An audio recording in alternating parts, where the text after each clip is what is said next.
the game, because we got it, ladies and gentlemen. Yeah, I figured it wasn't a Trace Percento reference. That would be very strange. Fairly off. They can just talk about in in-game chat when there's like 30 seconds left on the clock to be taken out of the tournament. Oh my gosh. Oh, he had 2 seconds. Getting word from Toast, he had straight up 2 seconds on the clock. What a clutch master. All right, getting now into the question this. is he going to have that same clutch performance here as we enter the game? It's the double, it's, you know, mirrored Barrazas and high-strength legends, Nash and Scarlet. We are going over here to the Great Hall for this game one choice. Gonna have those soft platforms. We've been seeing several soft platform map choice picks from South America here today. They don't seem to avoid it like a lot of other teams in other regions. Yeah, and it's interesting because I know you mentioned it changes a number of even team combos because you can get bounces at different heights that you wouldn't expect. You kind of practice for like that main stage height, but sometimes positioning's a little bit different and you got to account for that extra height on the bounce if they bounce off the soft platform instead. Lopez here without a weapon. Blue team in the lead, but just by a little bit. Stardeath wanted to clean this KO up on GXX. Naza rotating over. Axe and a hammer on the screen. Hammer and Nair from Lopez. Not enough. D-Light comes out, ends up hitting Lopez from Stardeath. The weapon toss is there to clean up that kill. 5 stocks to 6. Red team just barely in the lead. 6 stocks to 4. We could see a full team wipe on red. Gravity gets a neutral signature, bouncing off the wall, taking some of the momentum. GC down sync from Lopez to get back on the stage. Yeah, that one can be really tricky, really sneaky, and score you some knockouts, because it hits like a truck. Uh-oh, blasted off the top right. Stardeath down. Lopez the only one left on 3, and he follows. Now we're seeing GXX and Naza. They're going to have pick of the board in terms of weapons. It's Naza swapping over to the blasters as GXX grabs his lance. Yeah, looking to just contain as much of that center stage area with the side airs as possible. Just clearing it out, because Great Hall, it so often comes down to who controls that little center bubble. Right now it seems like Lopez and Stardeath have a little bit better control as the neutral signature comes out from GXX, kind of splitting the red team up, sending one high while one was very grounded. Whoa! Oh, GC side sync from Lopez! Huge kill there. 4 stocks to 3. We might see GXX knocked out. Man, that dare was so close. That would have been a big spike from Lopez. Naza coming in, gets a double KO. 3 stocks to 2. Blue team now all of a sudden in the lead. Yeah, and that was on the back of, again, that Barraza neutral signature. It is just so pivotal in these matches if you know where to place it. And it's interesting because it's one of those, like, I don't want to call it a quote like gimmick sig, but I think it's in sort of the same like style and design of sig, like a Taros hammer neutral signature or a Ulgrim axe neutral signature, right? Yeah. Except it gets used readily, whereas those other ones are seen more of like a, of course he's going to do it. He's about to do it right now. I'm not going to fall prey to that. This isn't my first game ever in Brawlhalla. What do you think, I was born yesterday? Ooh, Lopez out of here off the side. Stardeath having to make his way back to stage, trying to weave through. They got the double stack corner coverage, keeping Stardeath up. There's another neutral signature. Stardeath still alive, and the haymaker to close the deal. That's GXX and Naza, man, barely beating that DQ clock, but more than barely beating Stardeath and Lopez here in this game. Kind of low damage numbers coming out from Stardeath. Put him on 362, limiting to 2 KOs, limiting Lopez to 2 KOs, but Naza just under 500 damage, but the big number to look at, 5 KOs on the team. Oh, yeah. Pretty much GXX will set him up, Naza will knock him down every single time. And we're seeing a swap. Stardeath moving over to the Thor, away from the Barraza. Okay, I mean, you know, you keep the high defense, but yeah, massive weapon switch. You got the hammer in there. Uh-oh. What do you see? Lopez also swapping over as well. I didn't see that before they got into the loading screen. All I saw was the little Thor from Stardeath popping up on the stage banning. So we're seeing a double Thor here. Do you think this just kind of feels like a little bit of a desperation pick? But that's strange because we're only in game 2. Yeah, I mean, you know what? I guess early on, they're just, let's both go high defense, and we'll grab the hammer. We can just chip them down with the neutral airs, the side airs, and if you have to fight with the orb, it's pretty good to stay mobile and not get caught out by a lot of scramble situations. Now, keep in mind that when I called it maybe a desperation pick, I don't know their character levels on this. We weren't able to see those before they got into the loading screen. So, who knows? Lopez could be on default Thor skin and have like a level 68 Thor. We don't know. I mean, right now, Stardeath, again, first one to fall there. Up off the top, Lopez definitely taking a lot of damage. GXX, the lowest defense on the field and somehow the healthiest. Blue team making their way back onto stage. Red team kind of doing this accordion formation. They just expand and collapse, and Lopez falling down for it. Stardeath. He's got the orb. Uh-oh, GXX off the top, almost. They've got a chance to bring these back before too much damage is done to them. Stardeath and Lopez just entering the yellows themselves. Now, according to Brawlmance, neither Stardeath nor Lopez has a Barraza above level 55. That much we know. Oh, interesting. But you can still have a considerable amount of time on the character and have it be at level 55 or below. Man, GXX, some beautiful unarmed damage. Gets the side signature almost hitting. He's just throwing him out. My gosh, yeah, he is just wanting to end this stock. And Stardeath still holding on. They've got to get the weapon toss. That was almost not enough to do it. The Thor defense, not enough to survive, but man, it was close. Ooh, Lopez target swapping back and forth between both members of the blue team. Finding some good damage here. It's 4 stocks to 3. Now 3 stocks to 3. All of a sudden, we're very even. Yeah, I think they were worried about the Insig. They were worried about the Insig on that Edgeguard situation. You saw it. Like, you called out the power play, and they just stayed on the platform. I mean, it's smart. You know, you don't need to risk it there. They got the knockout. They've got the stock lead.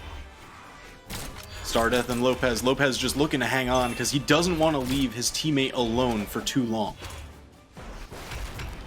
Oh, the neutral signature gets interrupted by the down air. GXX going wide. Lopez just stays floating right along that wall. Knew that Lopez was going to have to go over there. I'm sorry, GXX would have to go over there. He just had to wait for those options to be used. Simple ground pound from the bow. Lopez gets the knockout. Now, all of a sudden, just like that, huge lead for the red team in game 2.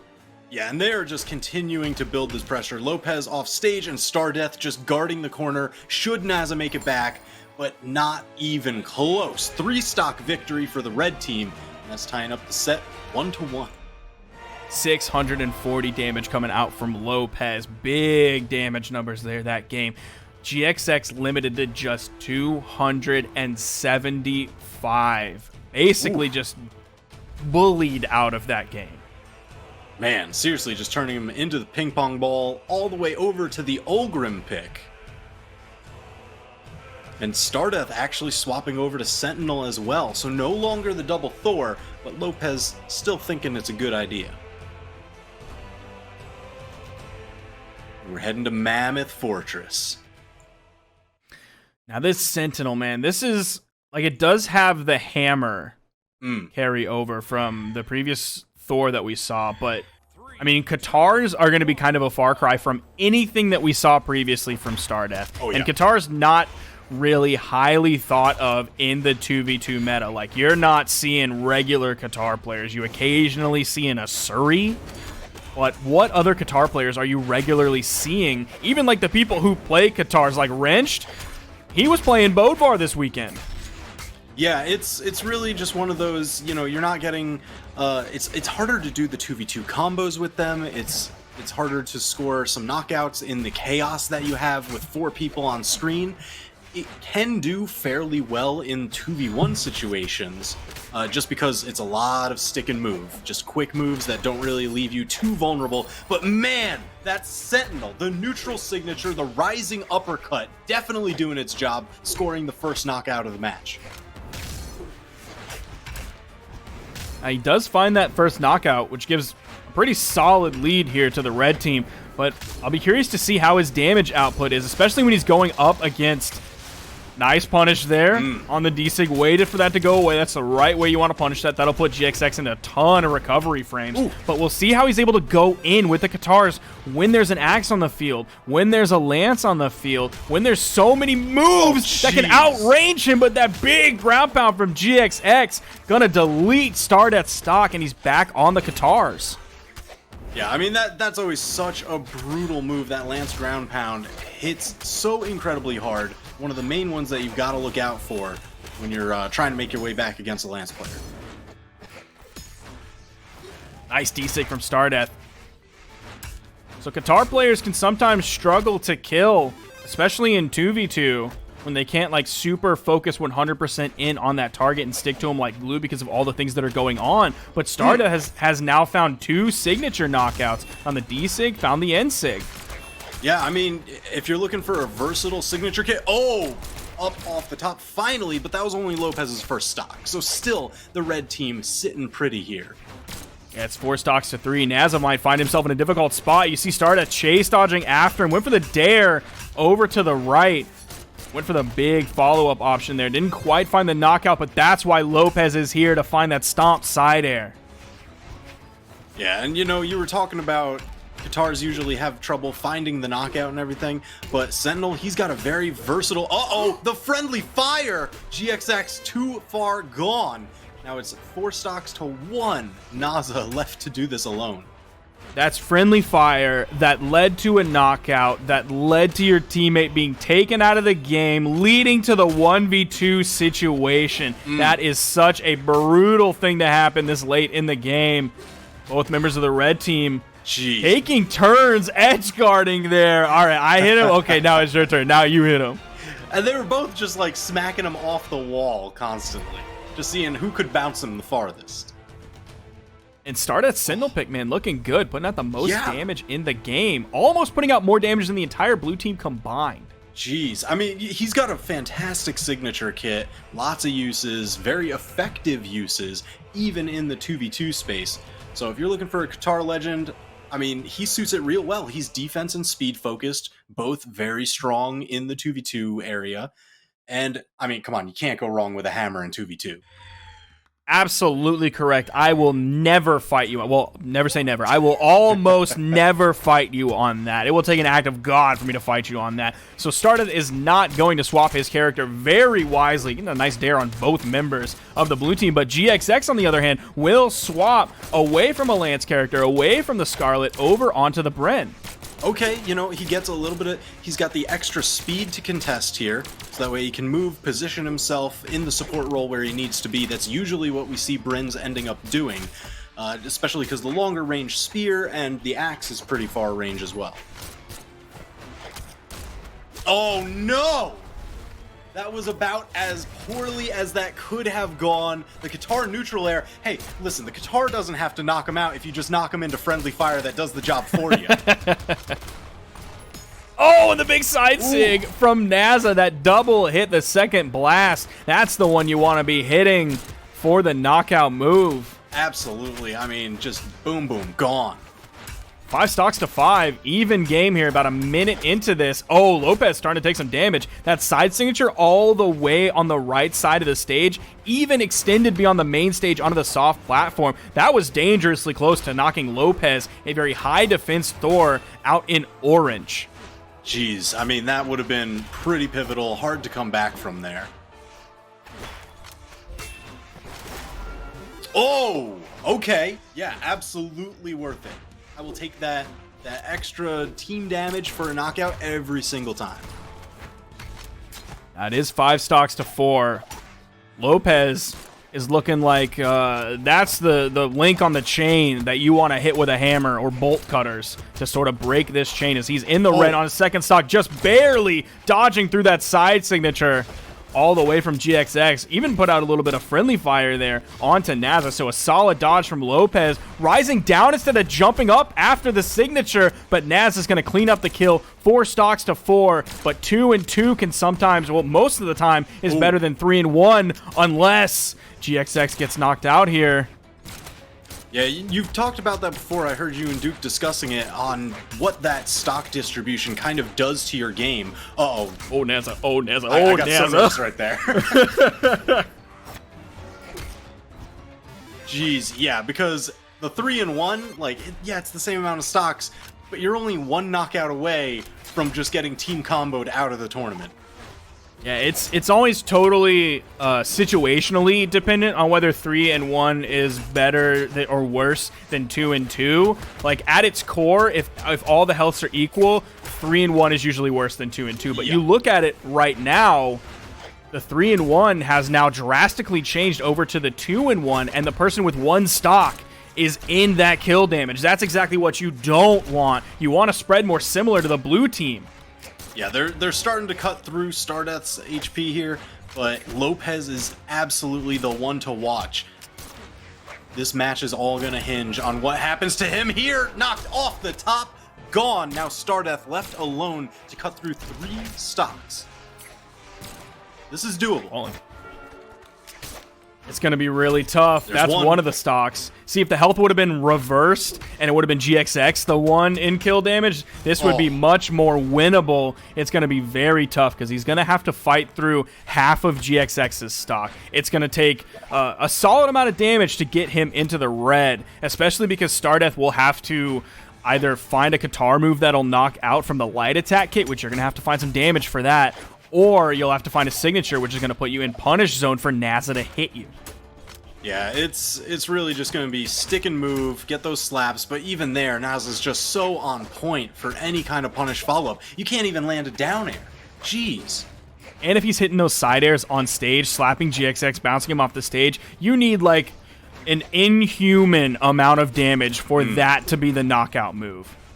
Swapping over to Hammer. This might be the change that he needs to get a little bit more KO potential. He can hit 1 hit here and do a significant amount of damage. You're not really doing that if you're hitting 1 hit at a time on Qatars.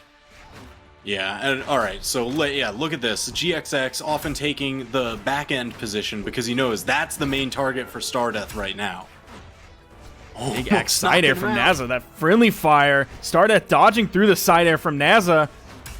Oh, it's so close. Big side air. That's going to be the knockout. Naza and GXX fighting back in this set, due large in part to the 752 damage that Naza put out that game.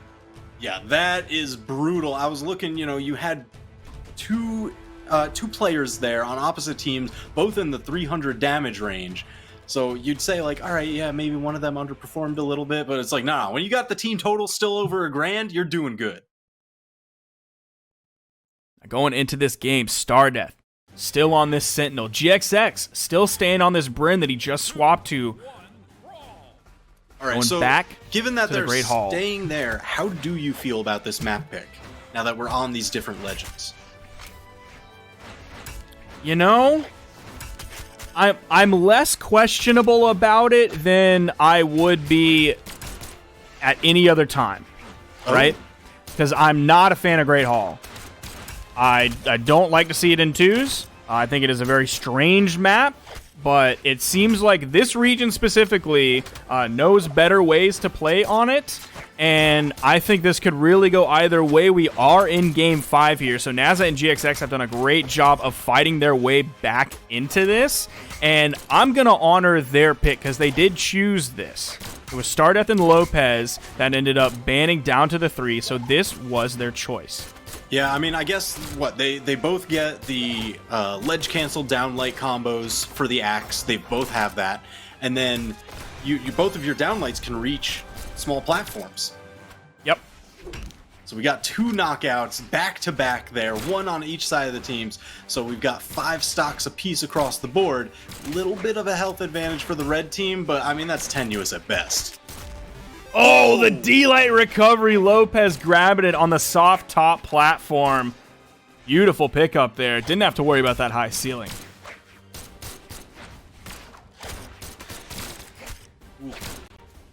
blasters. Man, he hits that downlight recovery so well. And you know what? It's really tough in 2v2s because that attack lasts for so long. Oh my gosh! He took him out at yellow, all the way off the top of the screen, caught him as high as humanly possible. Now, Lopes and Stardeath leaving this map open, and Naza and GXX picking it is not going well for the blue team. But I don't know, other than kind of the kooky stuff that's happened on the top, I don't really know if it's really the map here. It's Lopes and Stardeath just playing this so well. It's 4 stocks to 3. Could either be 3 to 3 or it's going to be 4 to 2. Jeez. Man, they are just on the chopping block and swinging away right now.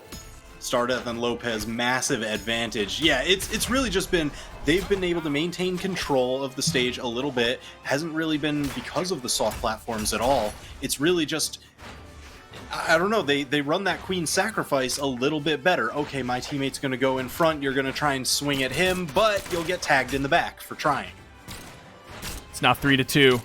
Naza very close, dangerously close to being taken out of this game in the Game 5 situation in the loser's bracket. Oh. Man, Lopes again, almost taking people up off the top. His Brawlhalla lives on that top platform.